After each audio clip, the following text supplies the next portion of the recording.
Mes chers élèves, bonjour.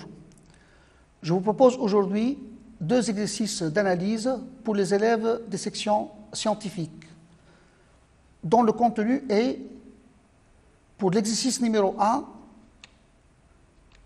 fonction racine carrée d'une fonction polynôme, réciproque d'une bijection, dérivée de la fonction réciproque, dérivée de la composite de fonctions, primitive d'une fonction prenant une valeur donnée en un point donné. Et pour l'exercice numéro 2, lecture graphique, QCM, étude d'une fonction en logarithme népérien, point d'inflexion, fonction continue strictement monotone sur un intervalle, fonction définie à l'aide d'une intégrale, intégration par partie et position relative d'une courbe et sa tangente. On commence par l'exercice numéro 1. Voici les énoncés. Soit f l'application définie sur 1 plus l'infini par f de x égale racine carrée de x au carré moins 2x plus 2. Étudier les variations de f. Deuxièmement, déduire que f réalise une bijection de 1 plus l'infini sur un intervalle i à préciser. Expliciter f moins 1 de x pour tout x appartenant à i. Grand 2, soit g la fonction définie sur 0 puis sur 4 par g de x égale f de 1 plus cotangente 2x. Premièrement, vérifier que g de x est égal à 1 sur sinus 2x pour tout x appartenant à 0 puis sur 4. Étudier les variations de g. Montrer que g admet une fonction réciproque h définie sur un intervalle j qu'on précisera. Étudier la dérivabilité de h sur j. Calculer h de racine carrée de 2 et h' de racine carrée de 2. Petit c. Montrer que pour tout x strictement supérieur à 1, h' de x égale moins 1 sur 2x racine carrée de x au carré moins 1. Cinquièmement, pour tout x appartenant à 0 puis sur 4, on pose phi de x égale h de 1 sur cosinus 2x. Petit a, montrer que phi est continu sur 0 puis sur 4, dérivable sur 0 puis sur 2, sur 0 puis sur 4, et calculer phi' de x. Petit b, on déduit phi de x pour tout x appartenant à 0 puis sur 4. On commence la correction de l'exercice. Variation de f. On sait que la fonction u qui a x associe x au carré moins 2x plus 2 est dérivable sur 1 plus l'infini. Et pour tout x supérieur ou égal à 1, u de x est égal à x moins 1 au carré plus 1 strictement positif. Et ceci pour la validité de la dérivée de la fonction racine carrée. D'où f égale racine carrée de u est dérivable sur 1 plus l'infini et f' égale u' sur 2 racine carrée de u. Pour tout x supérieur ou égal à 1, f' de x égale 2x moins 2 sur 2 racine carrée de x au carré moins 2x plus 2. Après simplification, on obtient x moins 1 sur racine carrée de x au carré moins 2x plus 2. Le signe de f' de x est celui de x moins 1, bien sûr. Alors f' de x s'annule en x égale à 1, d'où le tableau de variation de f. Voilà, l'image de 1, c'est 1, f de 1 égale 1. On cherche la limite de f de x quand x tend vers plus l'infini. Du fait que x au carré moins 2x plus 2 tend vers plus l'infini quand x tend vers plus l'infini, alors limite de f de x tend vers plus l'infini, égale plus l'infini. Montrons que f est une bijection de 1 plus l'infini sur un intervalle i, pour la deuxième question. F étant continue et strictement croissante sur 1 plus l'infini, elle réalise une bijection de 1 plus l'infini sur f de 1 plus l'infini égale à 1 plus l'infini égale à i. On va déterminer l'expression de f moins 1 de x. Alors, on écrit l'équivalence logique pour déterminer f moins 1 de x. Y égale f moins 1 de x pour x supérieur ou égal à 1 équivaut à x égale f de y avec y supérieur ou égal à 1. Pour tout x supérieur ou égal à 1 et y supérieur ou égal à 1, on a les équivalences suivantes. X égale f de y équivaut à x égale racine carrée de y carré moins 2y plus 2.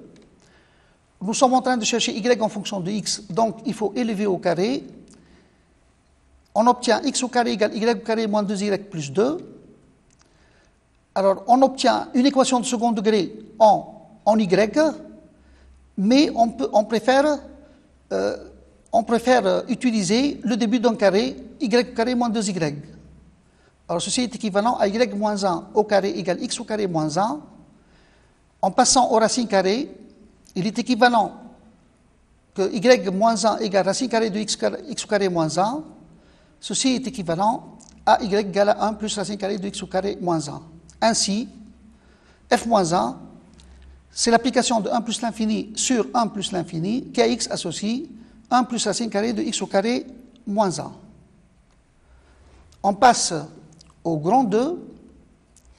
G de x égale f de 1 plus cotangente de x, avec x appartient à 0 pi sur 4.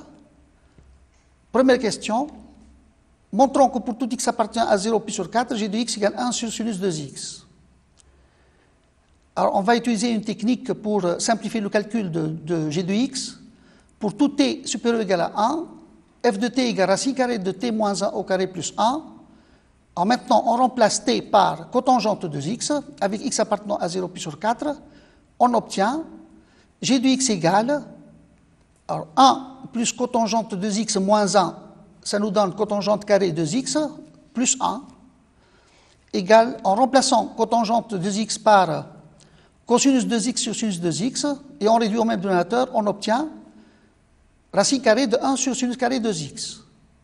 D'où g de x est égal à 1 sur sinus de x, en principe 1 sur valeur absolue de sinus de x, du fait que 2x appartenant à 0 pi sur 2, donc sinus de x strictement positif. On va déterminer les variations de g maintenant.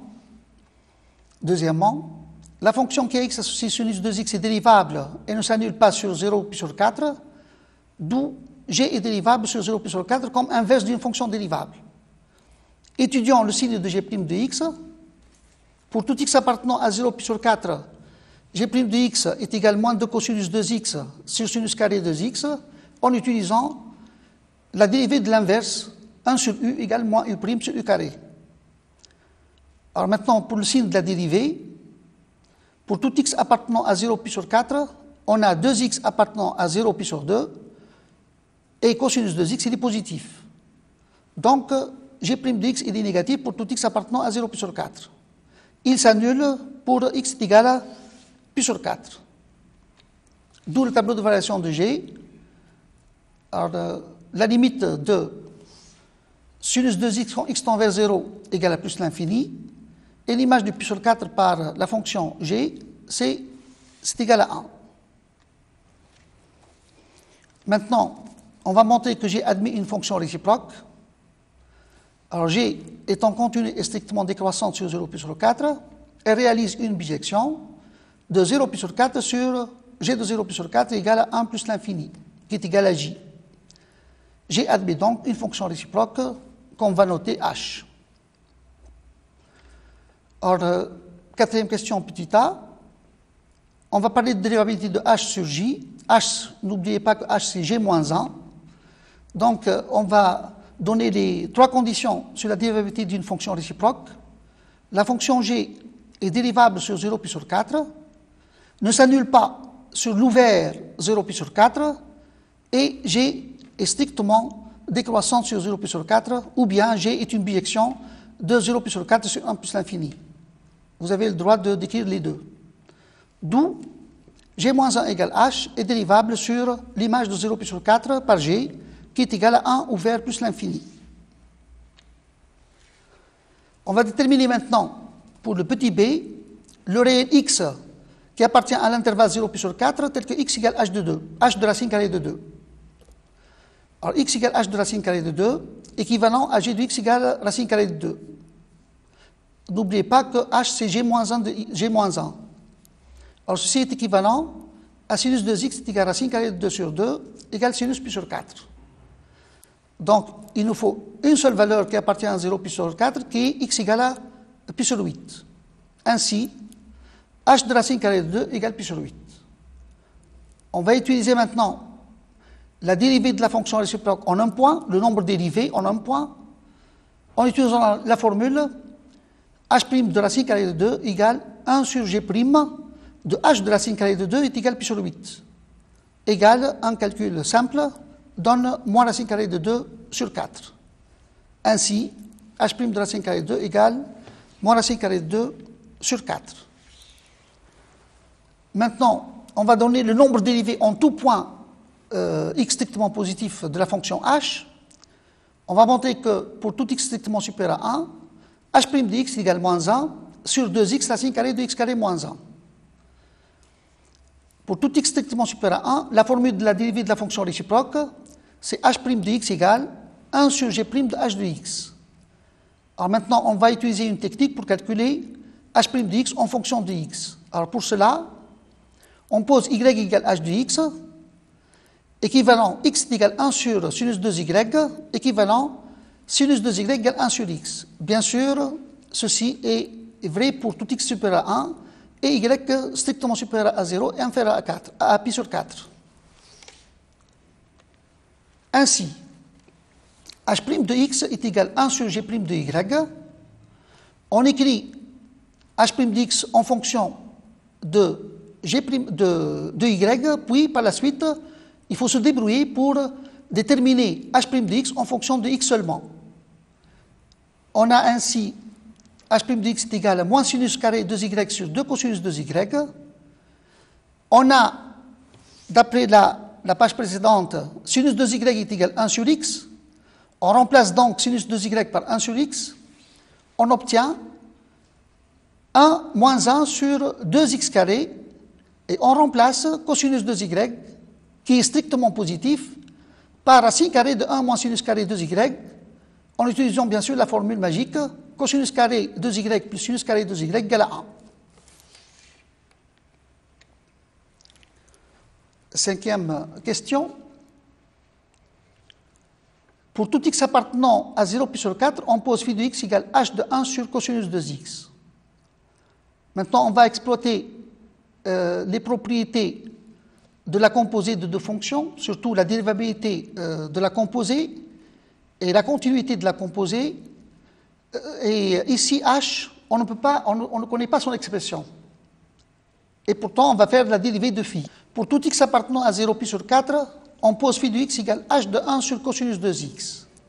Alors maintenant, puisque h n'est pas donné explicitement, contrairement à la quatrième question, g il est défini d'une façon explicite, on va essayer de déterminer la dérivée de phi sans connaître l'expression de h. Alors montrons que phi est continu sur 0 pi sur 4, on pose u de x est égal à 1 sur cosinus de x avec x appartenant à 0 pi sur 4. La fonction kx associée cosinus de x est continue sur 0 pi sur 4 et ne s'annule pas, c'est une fonction usuelle bien sûr, d'où u est continu sur 0 pi sur 4. Alors maintenant, il faut montrer que pour tout x appartenant à 0 pi sur 4, u de x appartient au domaine, à l'ensemble de continuité de h. Alors pour cela, montrons que u de 0 pi sur 4 inclut dans 1 plus l'infini, x compris entre 0 et pi sur 4 m équivalent à 2x compris entre 0 et pi sur 2, du fait que cosinus est strictement décroissant sur 0 pi, alors cosinus de x est compris entre 0 et 1. D'où l'inverse, supérieur ou égal à 1, d'où u de x supérieur à 1, donc ainsi u de x appartient à l'intervalle 1 plus l'infini.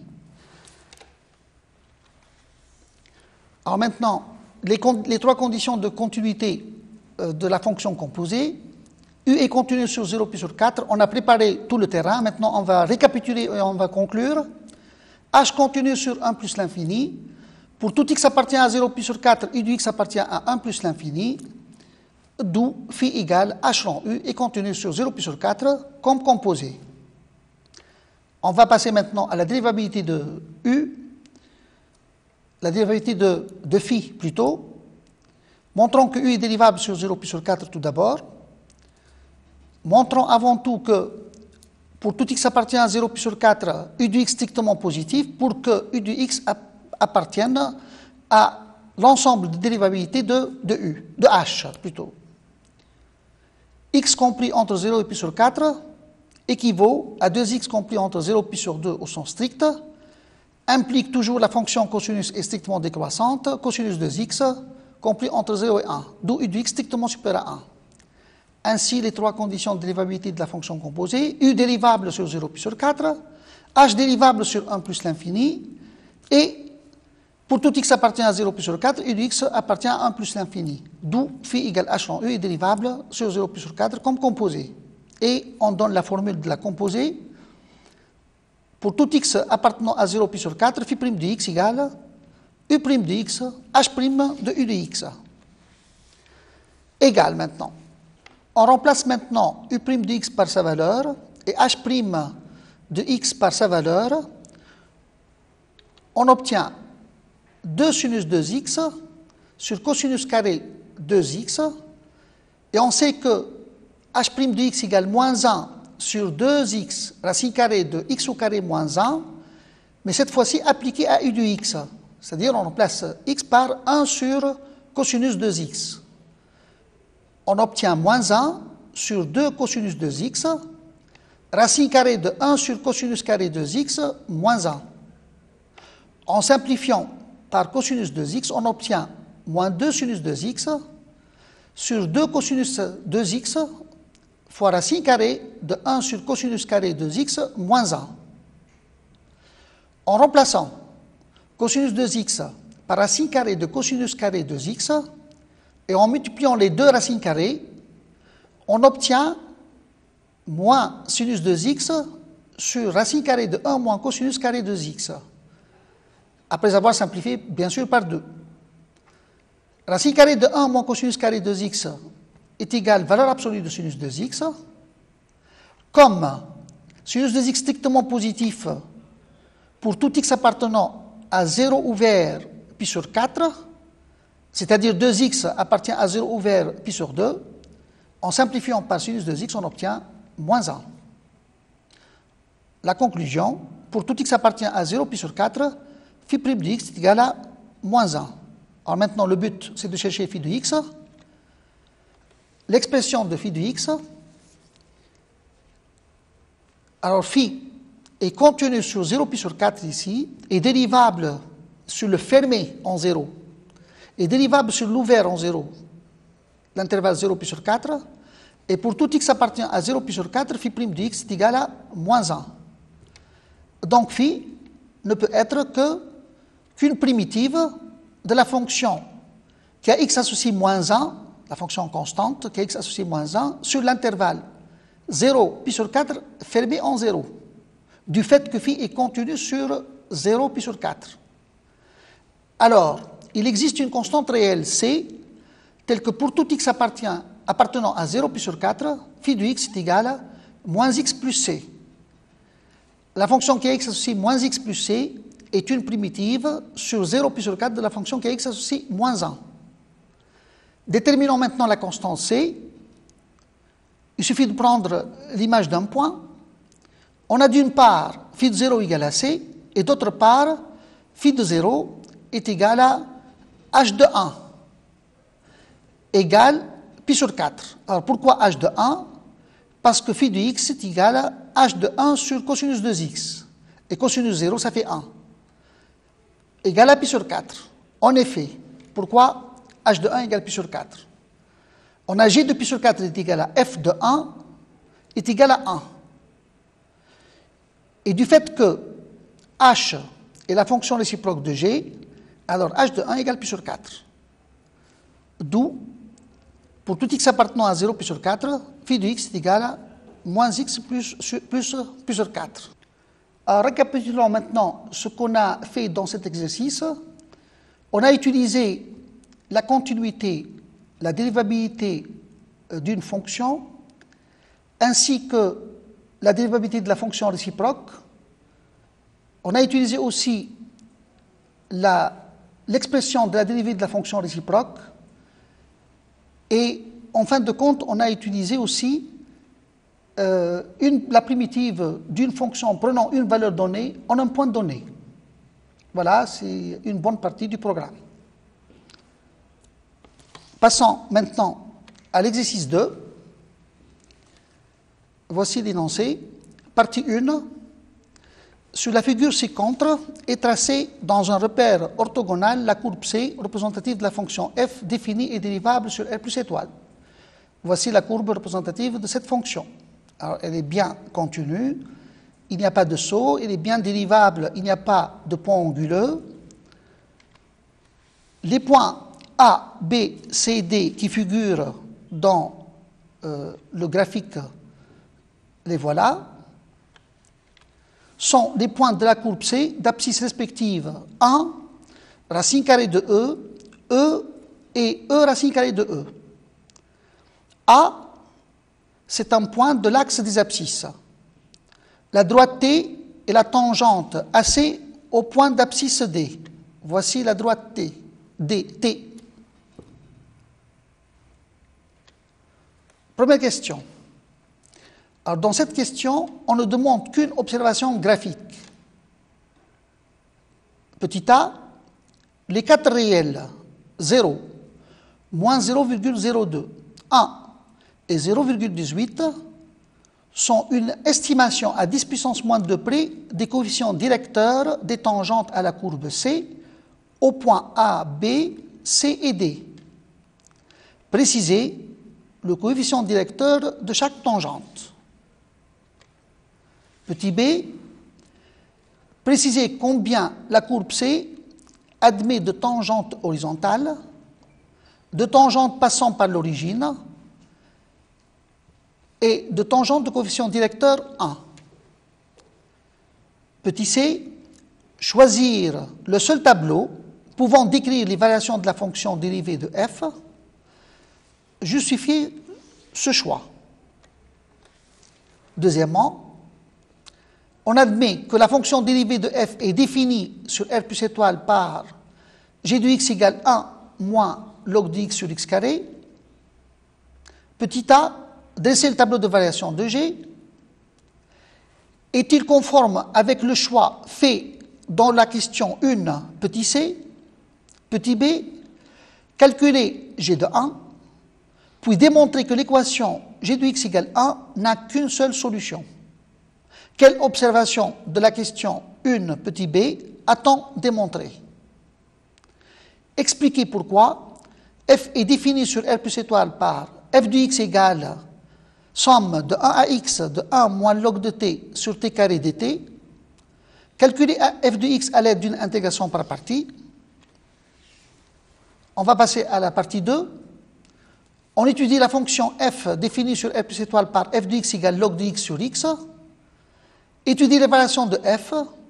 Précisez ses limites en 0 puis en plus l'infini. Deuxièmement, justifiez les observations de la question 1, premièrement petit b. Troisième question, petit a. Démontrez qu'une équation de la tangente T AC au point D est y égale moins x plus 4e racine carrée de e, le tout sur 2e au cube. Petit b, soit fait la fonction définie sur R plus étoile par phi de x égale 2e au cube log de x plus x carré moins 4e racine carrée de e fois x. Montrez que le signe de phi de x détermine la position relative de la courbe C et la tangente T.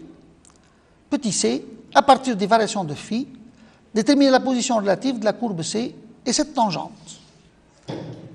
On passe maintenant à la correction. La première question, petit a, c'est une observation graphique. Alors, on va observer la courbe et on va voir au point C, regardez très bien au point C, la tangente est horizontale. Donc, par élimination, le coefficient directeur de cette tangente ne peut être que 0. Au point D,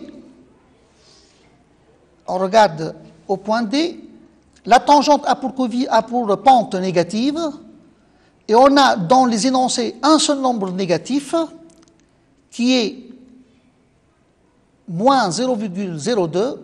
Donc le coefficient directeur de la tangente est au point D est moins 0,02. Alors maintenant, il nous reste deux coefficients directeurs qui sont positifs, alors, lesquels on va choisir pour A et B. Alors je crois que la tangente en B a une pente plus douce que celle de A, de la tangente en A. Donc on va choisir pour coefficient directeur en B 0,18 et pour A, le coefficient directeur est 1. On va passer maintenant à la question petit b. Pour la question petit b, on demande le nombre de tangentes horizontales. le nombre de tangentes passant par l'origine et le nombre de tangentes de coefficient directeur 1. On va regarder le graphique. Pour la tangente horizontale, il y a une seule tangente horizontale au point C. Pour la tangente qui passe par l'origine, il y a une seule tangente, la tangente en B. Et puis, pour la tangente de coefficient directeur 1, je crois qu'elle est en A. Il y a une seule. Passons maintenant à la question petit c. Lequel de ces trois tableaux peut décrire les variations de la fonction dérivée de f? En rappelant que le sens de variation d'une fonction dérivable sur l'intervalle i détermine le signe de la dérivée. En regardant le tableau 1, la dérivée de f', c'est-à-dire f seconde, s'annule en e et change de signe. Pour le tableau 2, la même chose. Donc, CF présente pour le premier tableau et pour le second tableau un point d'inflexion. Pour le troisième tableau, CF ne présente pas de point d'inflexion. En regardant le graphique, on remarque que CF admet un seul point d'inflexion, qui est le point D, car la tangente T traverse la courbe au point D, tandis qu'au point C, qui est d'abscisse E, la tangente est horizontale, elle ne traverse pas la courbe, c'est un extrémum. Donc, on choisit le tableau 2, qui décrit les variations de la fonction dérivée de f. Alors, l'explication est la suivante. En effet, la tangente T au point D est traversée par la courbe C, donc f seconde s'annule en e racine carrée de e et change de signe, ce qui est le cas dans le tableau 2. Passons maintenant à la question 2. On a admis que G est défini par G de x est égal à 1 moins log de x sur x carré sur 0 plus l'infini. Petit a, déterminant les variations de G sur 0 plus l'infini. La fonction G est le quotient de fonctions dérivables sur 0 plus l'infini.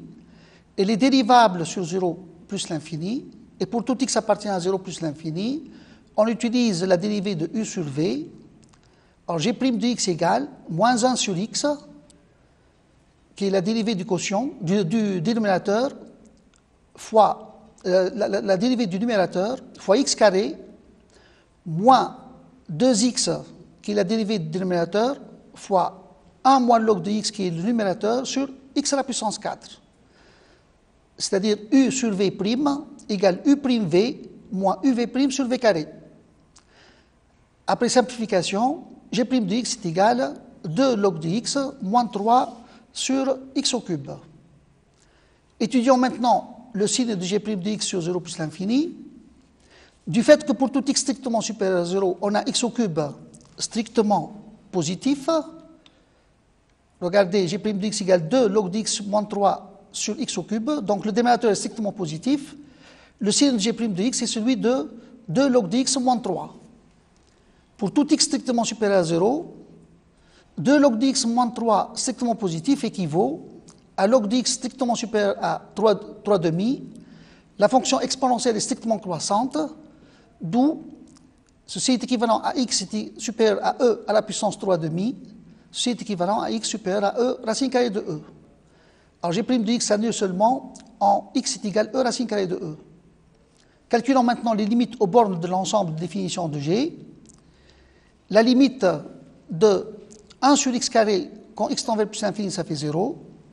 La limite de log de x sur x au carré quand x tend vers plus l'infini égale 0, d'où la limite de g de x quand x tend vers plus l'infini est égale à 0.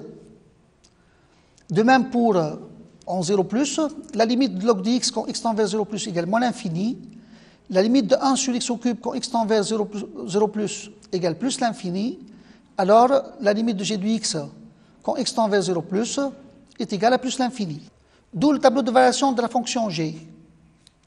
Alors, comme g' égale f seconde, alors ce choix confirme bien la question, premièrement, petit c.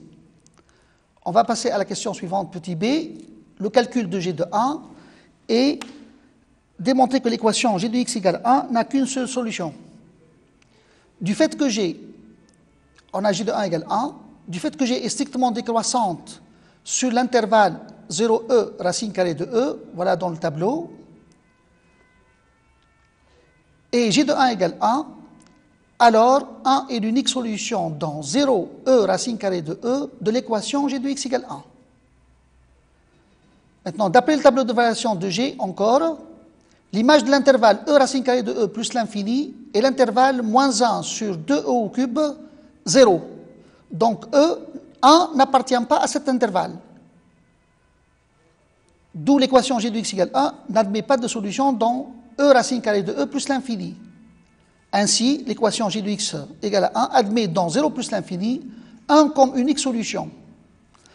Alors, du fait que g égale f', alors cette réponse montre bien l'existence d'une seule tangente AC de coefficient directeur 1.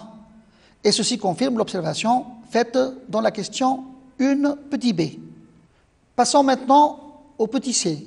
Montrons que pour tout x strictement positif, f de x égale l'intégrale de 1 à x de 1 moins log de t sur t carré dt. G est continu sur 0 plus l'infini. Donc la fonction kx associe l'intégrale de 1 à x de g de t dt et la primitive de petit g sur 0 plus l'infini qui s'aligne en 1. Or, pour tout x strictement positif, f' de x égale g de x. Et f de 1 égale à 0. D'où, pour tout x strictement positif, f de x égale l'intégrale de 1 à x de g de t dt qui est égale à l'intégrale de 1 à x de 1 moins log de t sur t carré dt. Maintenant, on va calculer f de x à l'aide d'une intégration par partie. On pose u de t est égal à 1 moins log de t, d'où u' de t est égal à moins 1 sur t. V' de t est égal à 1 sur t carré, d'où v de t égale moins 1 sur t.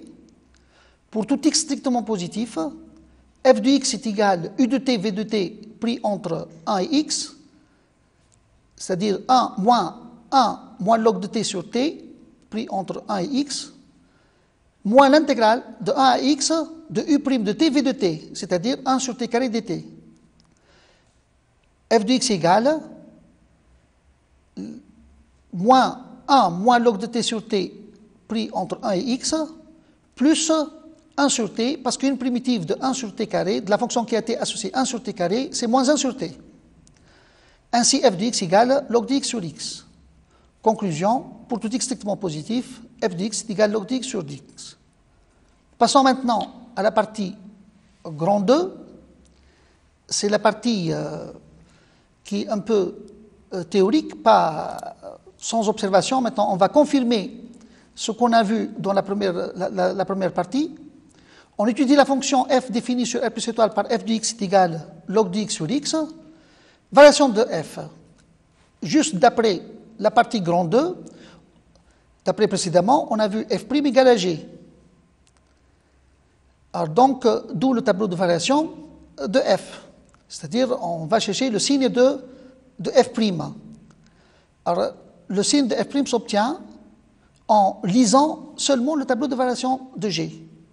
Sur l'intervalle 0e, g de x est positif. Donc, f' de x est positif. Sur l'intervalle e plus l'infini, g de x est négatif. Donc, f' de x est négatif. Limite de f de x quand x tend vers 0 plus et limite de f de x quand x tend vers plus l'infini. Comme limite de 1 sur x quand x tend vers plus l'infini égale à plus, quand x tend vers 0 plus égale plus l'infini, et limite de log de x quand x tend vers 0 plus égale moins l'infini, alors limite de f de x quand x tend vers 0 plus égale moins l'infini. Et on sait que limite de f de x, de log de x sur x quand x tend vers plus l'infini est égale à 0, d'où limite de f de x quand x tend vers plus l'infini est égale à 0. On va passer à la question 2. Justifier les observations de la question 1, premièrement, petit b. Comme f' ne s'annule qu'en E, alors C admet une seule tangente horizontale au point d'abscisse E. On déduit des variations de G égale F' que l'équation f' de x égale 1 admet une seule solution qui est égale à 1. Maintenant, soit delta la tangente en un point de C d'abscisse A strictement positif, son équation est y égale f' de A multiplié par x moins A plus f de A. Delta passe par l'origine du repère, équivalent, En remplaçant x par 0, on obtient f de a moins a f' de a égale à 0, équivaut f de a égale a f' de a, équivaut log de a sur a égale à 1 moins log de a sur a, on a simplifié par a, équivalent à a égale à racine carrée de e. Donc, il existe une seule tangente AC passant par l'origine. C'est la tangente au point d'abscisse racine carrée de E. Troisièmement, petit a, on va donner l'équation de la tangente T. On a f de E racine carrée de E égale 3 sur 2E racine carrée de E, et f' de E racine carrée de E égale moins 1 sur 2E au cube. Donc l'équation de T égale, Y égale f' de E racine carrée de E, facteur de x moins E racine carrée de E, plus f de E racine carrée de E. En remplaçant f' de E racine carrée de E par sa valeur et f de E racine carrée de E par sa valeur, on obtient en fin de compte y égale moins x plus 4e racine carrée de E sur 2e au cube. Maintenant, on va déterminer la position de C par rapport à sa tangente T. Il suffit d'étudier le signe de f de x moins y avec y égale moins x plus 4e racine carrée de E sur 2e au cube, sur R plus étoile. Pour tout x strictement positif, f de x moins y égale log de x sur x moins x plus 4e racine carrée de E sur 2e au cube égale 2e au cube log de x plus x au carré moins 4e racine carrée de E sur x sur 2x au cube après avoir réduit au même dénominateur. Comme pour tout x positif, 2x au cube strictement positif, alors le signe de f de x moins y sur R plus étoile est celui de phi de x égale du numérateur 2e au cube log de x plus x au carré moins 4e racine carrée de E fois x. Maintenant, étudions les variations de phi. Phi est dérivable sur R plus étoile comme somme de fonctions dérivables, à savoir les fonctions qui à x associent 2e au cube log de x et la fonction qui à x associe x au carré moins 4e racine carrée de E fois x. Pour tout x strictement positif, en dérivant, on obtient phi' de x égale 2e au cube sur x plus 2x moins 4e racine carrée de E égale, après tout calcul, phi' de x égale 2 facteur de x moins e racine carrée de E au carré sur x. On a phi' de E racine carrée de E égale 0, et pour tout x appartenant à R plus étoile moins e racine carrée de E, phi' de x strictement positif. D'où phi est strictement croissante sur R plus étoile. De plus, phi de E racine carrée de E égale 0, on en déduit donc, si x appartient à 0 e racine carrée de E, phi de x strictement négatif, c'est-à-dire c est en dessous de t, si x appartient à e racine carrée de E plus l'infini, phi de x strictement positif, et c est au-dessus de t. Alors comme vous l'avez vu, on a parcouru tous les paragraphes cités, la lecture graphique, les QCM, étude d'une fonction logarithme népérien, point d'inflexion, fonction continue et strictement monotone sur un intervalle, fonction définie à l'aide d'une intégrale, intégration par partie, position relative d'une courbe et sa tangente. Je vous remercie et je vous souhaite la bonne réussite pour cette année.